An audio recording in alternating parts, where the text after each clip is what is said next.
গুধলি বিকেল, মেঠো ফাঁকা পথ দিয়ে হাট থেকে মানুষের ঘরে ফেরা। নির্দিষ্ট পথ নেই, সবুজ প্রান্তর দিয়েই হেঁটে যাচ্ছেন গ্রামের মানুষজন।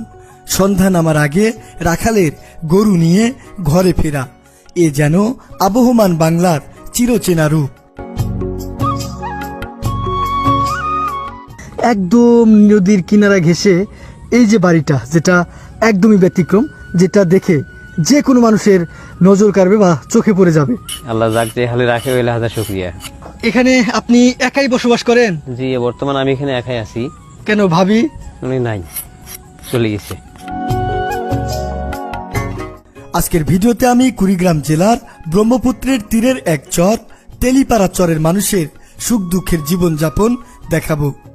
সেই সাথে দেখাবো এই দুর্গম চরে এক ভাইয়ের একাকী এবং বৈচিত্র্যময় জীবনযাপন।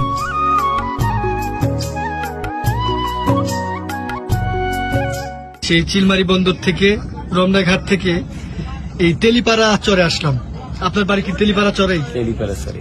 এখানে কি নৌকা, ঘাটের নৌকা আপনি চালান? হ্যাঁ। আমরা এখন নামবো। আর এখানে এই তেলিপাড়া চর থেকে যারা হচ্ছে চিলমারিতে যাবে, বন্দরে যাবে, তারা আবার নৌকায় উঠতেছে। সেই বন্দর থেকে যে মাল সামানাগুলো সবাই নিয়ে আসলো, তাই যে ঘোড়ার গাড়ি লোড করে নিয়ে যাবে। আমরা জানি এই ঘোড়ার গাড়ি হচ্ছে এই চরের প্রধান বাহন। এদিকে দেখেন সবাই ব্যস্ত বিভিন্ন কাজে, পরন্ত বিকেল বেলা। আমাদের আসতে লেট হয়ে গেছে, নৌকা পাইছে অনেক দেরিতে। এখানে যে ঘাসের নিয়ে কাজ করছে, কাইসা নিয়ে, কাশফুল নিয়ে। আসসালামু আলাইকুম। আপনার বাড়ি কোন চরে? এলে কি কাইসা তুলে কি করবেন? গরু খায়। এটা যে বেড়া দেয় সেই কাইসে না, কাঁচাটা খায় আর কি না? মানে ও কোন চর থেকে নিয়ে আসলেন?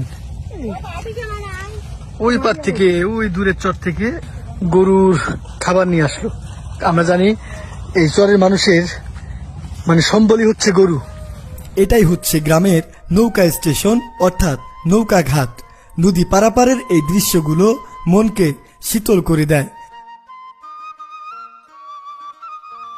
নৌকা থেকে নেমেই এইরকম মেঠো পথ দিয়ে যেতে হয় সেই তেলিপাড়া চরে। তো বন্ধুরা, আমরা এই নদী পার হয়ে আসলাম। আসার পর দেখেন ফাঁকা মাঠের মধ্যে এই যে একটা বাড়ি, যেটা দেখে যে কারো নজর কাড়বে। এই নদী পার হওয়ার পরে হচ্ছে এই যে বাড়িটা, এই নির্জন একটা বাড়িতে, এত সুন্দর সবুজে ঘেরা বাড়িতে। এখানে যাব, দেখবো আসলে কে থাকে।